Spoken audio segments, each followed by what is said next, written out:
नमस्कार मित्रों, स्वागत है आपका एक बार फिर से राधेश्याम कोचिंग क्लासेज में। तो आज हम रे ऑप्टिक्स यानी कि किरण प्रकाशिकी का लेक्चर नंबर 2 लेकर आए हैं।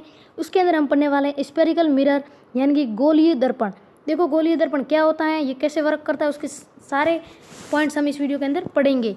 सबसे पहले बात आती है गोलीय दर्पण। तो देखो, जब किसी कांच के खोखले गोले को काटा जाता है तो गोलीय दर्पण का निर्माण होता है, अर्थात गोलीय दर्पण गोलीय खोखले कांच के गोले का कटा हुआ भाग माना जाता है। इसका मतलब ये हुआ कि जैसे कि आप क्रिकेट खेलते हो तो जो बॉल होती है आपके पास, उस बॉल की तरह एक कांच की बॉल होती है। उसके अंदर से जब हम एक छोटा सा भाग काट दें उस बॉल का, जैसे कि ये बॉल है, इसका मैंने ये इतना भाग काट लिया, तो जो ये वाला भाग बचेगा, जो मैंने पूरा गहरा कर लिया है, तो ये वाला जो भाग बचेगा इसको हम क्या बोलते हैं, गोलीय दर्पण। ये कुछ इस प्रकार गोलाई में मुड़ा हुआ होगा तो इसको हम बोलेंगे गोलीय दर्पण। क्या बोलेंगे, गोलीय दर्पण। अब देखो गोलीय दर्पण क्या होते हैं कि इसके एक साइड जो होती है वो रजत पॉलिश होती है, यानी कि एक तरफ रजत पदार्थ का लेप होता है और दूसरा जो पृष्ठ होता है वो परावर्तक पृष्ठ का कार्य करता है। कैसे, देखो एक साइड लेप होता है, जैसे कि ये मेरा है कोई दर्पण, गोलीय दर्पण मैं ले रहा हूँ, ठीक है।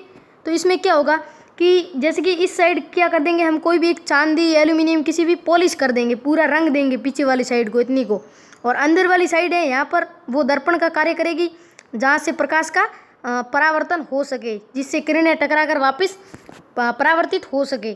तो ये एक साइड इसमें क्या होती है, रजत पदार्थ की पॉलिश, और दूसरी साइड परावर्तक पृष्ठ। अब बात आती है गोलीय दर्पण कितने प्रकार के होते हैं। तो गोलीय दर्पण 2 प्रकार के होते हैं, एक उत्तल दर्पण एंड एक अवतल दर्पण, convex mirror and concave mirror, ठीक है। उसके बाद बात आती है उत्तल दर्पण होता क्या है। तो देखो उत्तल दर्पण क्या होता है कि जब दर्पण के उभरी हुई सतह से परावर्तन होता है, अर्थात उभरी हुई सतह परावर्तक का कार्य करता है और धंसा हुआ भाग रचित होता है, इस प्रकार के दर्पण को उत्तल दर्पण कहते हैं। समझ लेते हैं कैसा होता है उत्तल दर्पण। तो देखो उत्तल दर्पण में क्या होता है, जो धंसा हुआ भाग होता है वो क्या होता है, रंजित, यानी कि उसके अंदर है वो पॉलिश कर रखी होती है, और जो किरणें होती है वो कहाँ से आती हैं, बाहर आती हैं। ये बाहर वाला जो भाग होता है, जो ये वाला भाग है वो क्या होता है, परावर्तक पृष्ठ। क्या होता है, परावर्तक पृष्ठ। और जो अंदर वाला भाग होता है वो क्या होता है, पॉलिश कर रखी होती है, उसके अंदर कोई रजत पदार्थ की, चांदी की, एल्यूमिनियम की, कुछ की।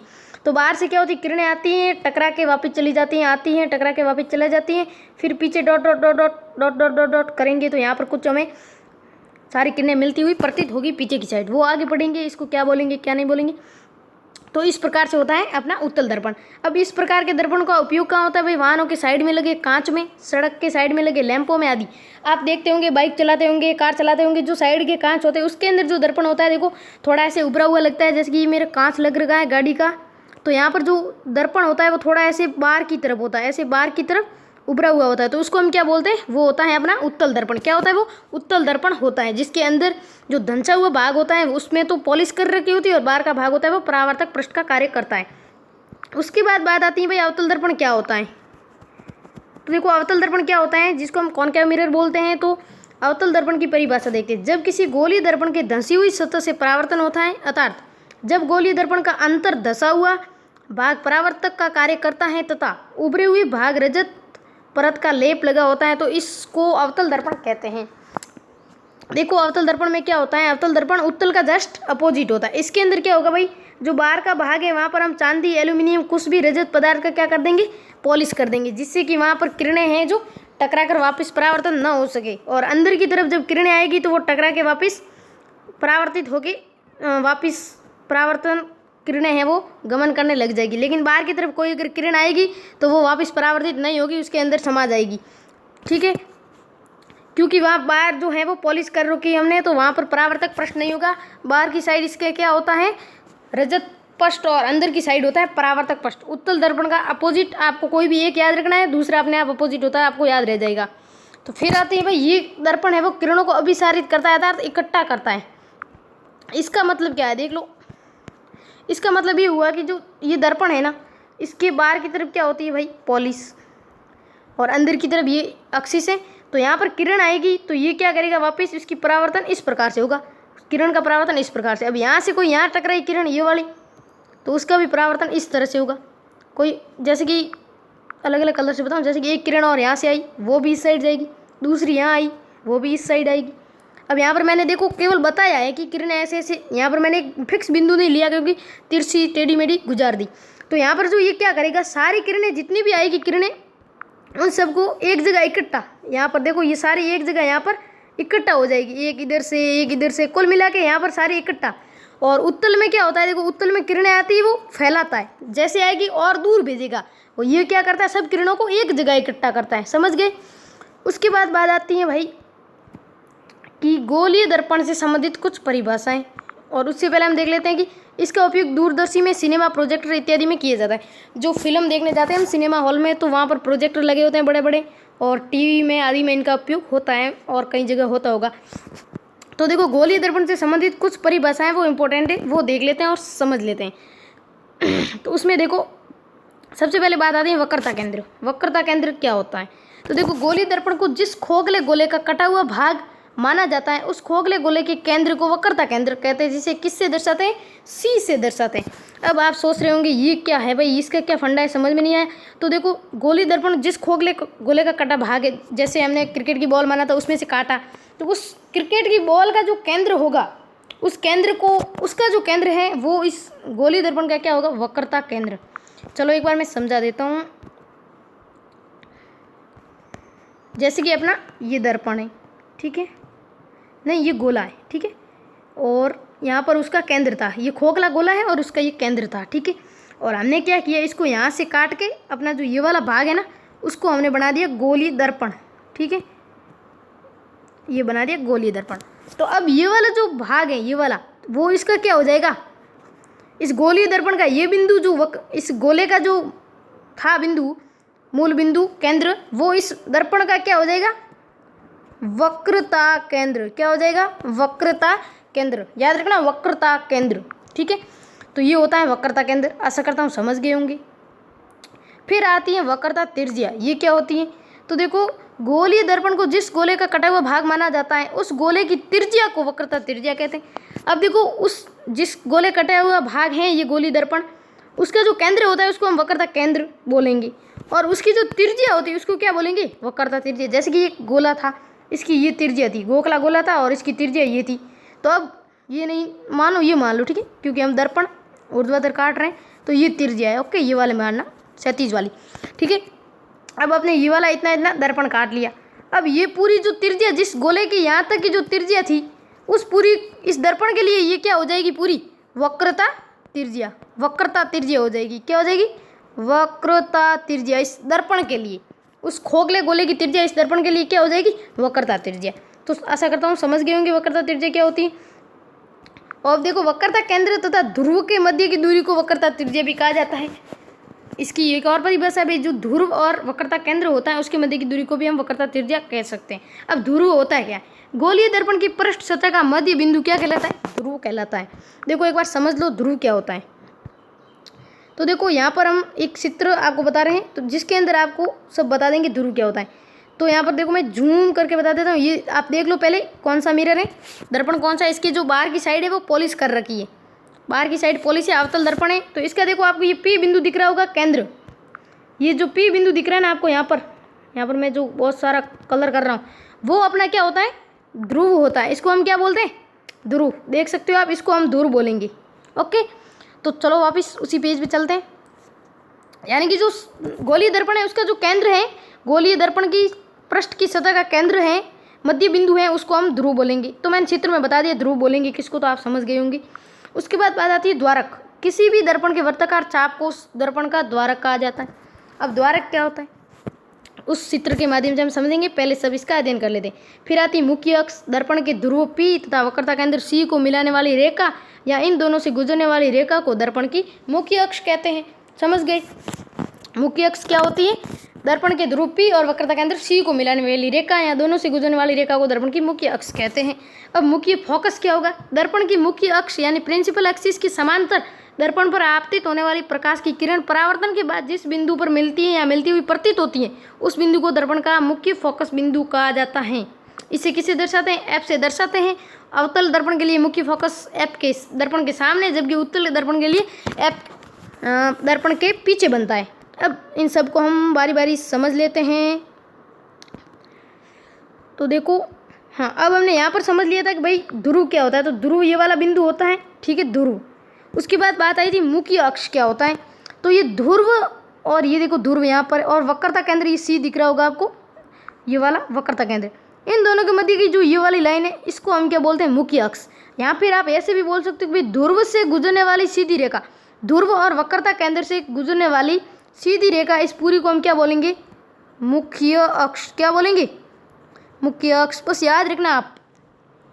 अब फिर बात आती है मुख्य फोकस। तो यहाँ पर मुख्य फोकस जो आपको ये दिख रहा होगा एफ बिंदु, ठीक है, सॉरी, हाँ मैं पूरा ही क्लियर कर लेता हूँ एक बार, ठीक है। तो पहले मैंने आपको समझ, अब बात आती है ये जो एफ दिख रहा है उसको हम बोलते हैं फोकस, मुख्य फोकस। अब मुख्य फोकस क्या होगा, जहाँ पर जो सारी किरणें मिलती हुई प्रतीत होती हैं वहाँ पर होता है फोकस बिंदु।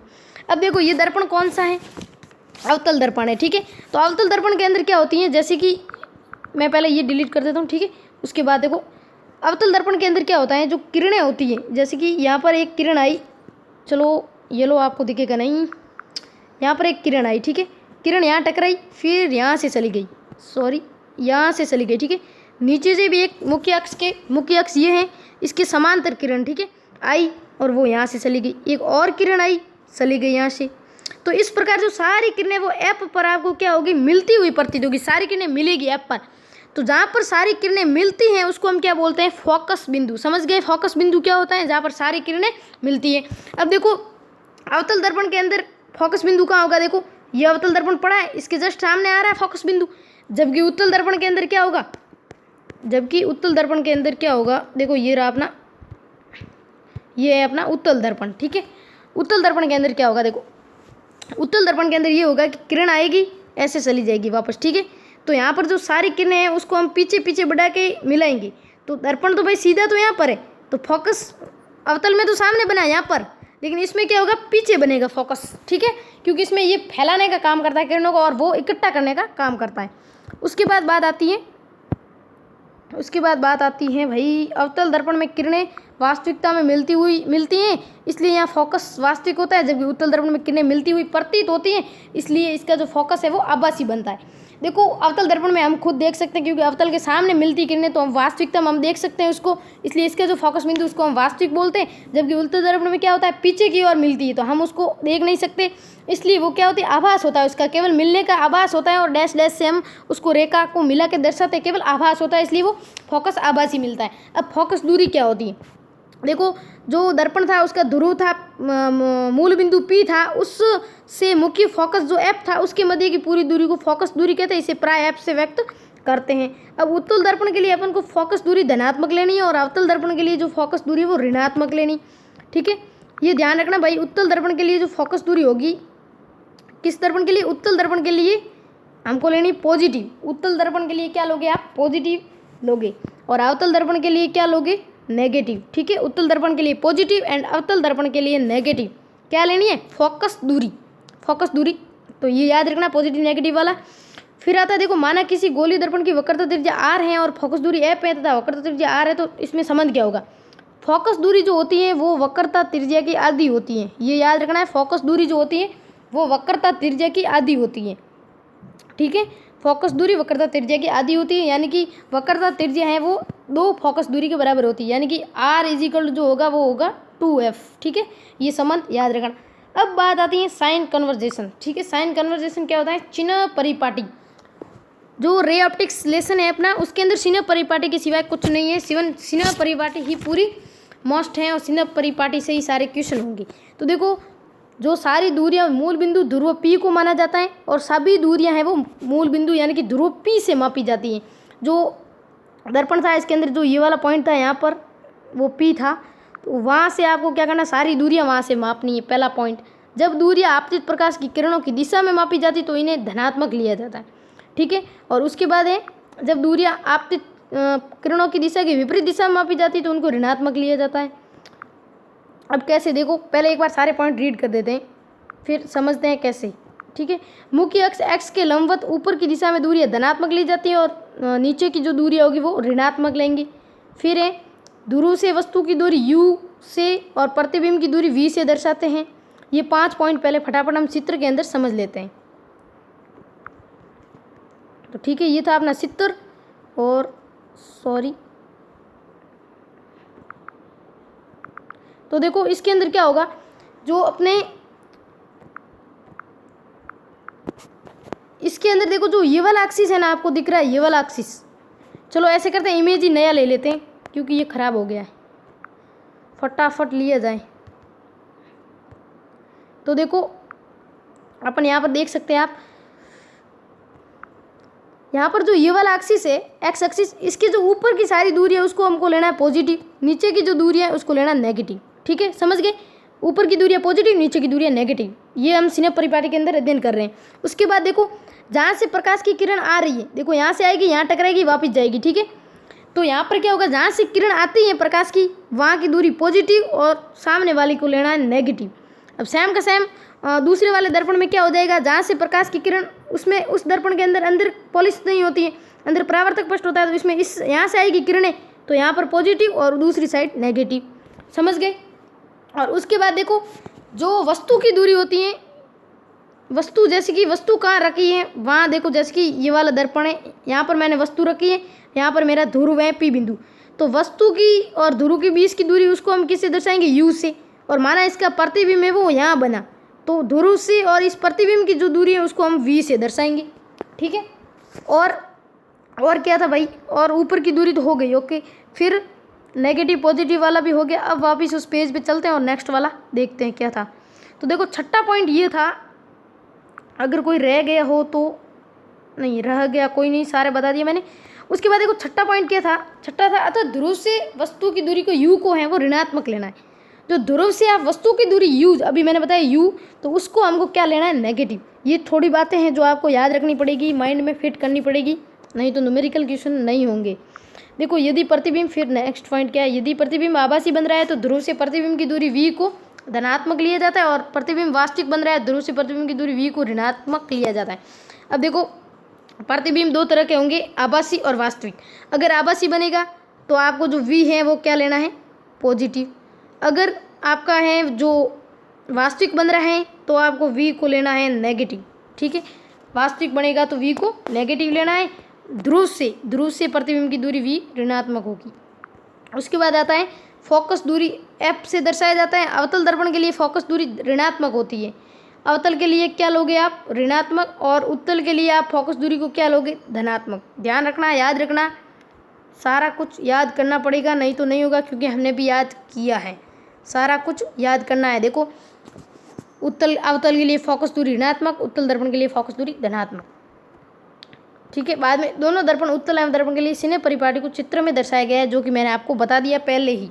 ठीक है, तो उसके बाद देखो फोकस दूरी, हाँ ये हो गया। उसके बाद अपना जो लेक्चर है वो ख़त्म होने जा रहा है। थोड़ा बहुत मैं और समझा देता हूँ, और थोड़ा सा, तो देखो यहाँ पर मैं एक आपको, इससे क्या हो गया, आप थोड़े कंफ्यूज हो जाओगे भाई, एक बार फोकस दूरी ऋणात्मक धनात्मक ये लेते क्यों है, क्योंकि जिस साइड से किरण आती है उस साइड को आप लोगे अगर धनात्मक, सॉरी जिस साइड से किरण आती है उस साइड, हाँ उस साइड धनात्मक लोगे, तो फिर पता नहीं वो सारी क्या हो जाएगी, सब कुछ गड़बड़ हो जाएगा। तो यहाँ पर मैं एक सीधा सा एक चित्र बताता हूँ, बस माइंड में आपको वो फिट रखना है। ठीक है, तो माइंड में वो फिट रखना जिससे आपके सारे क्वेश्चन है वो आसानी से हो जाएंगे। तो यहाँ पर हम एक एक्सिस ले लेते हैं और यहाँ पर एक दर्पण बना देते हैं, फिर यहाँ पर इसकी है वो बाहर की साइड है वो पॉलिश कर लेते हैं। अब क्या करना है, चलो ये दर्पण ही है, पॉलिश नहीं करते, दोनों साइड आप, दोनों दर्पणों के लिए मैं बोल रहा हूँ। ठीक है, तो यहाँ पर आपको करना क्या है, इधर की जो सारी दूरी है उसको आपको पॉजिटिव मानना है, और इधर की जो सारी दूरी है उसको नेगेटिव मानना है। ऊपर में इस सभी दूरियों को पॉजिटिव मानना है, नीचे की सारी दूरियों को नेगेटिव मानना है। ठीक है, और क्या करना है देखो, और यहाँ पर अगर ये है मेरी वस्तु, तो ये वाली जो दूरी होगी वो होगी U, और माना इसका प्रतिबिंब ये है तो ये वाली दूरी होगी V।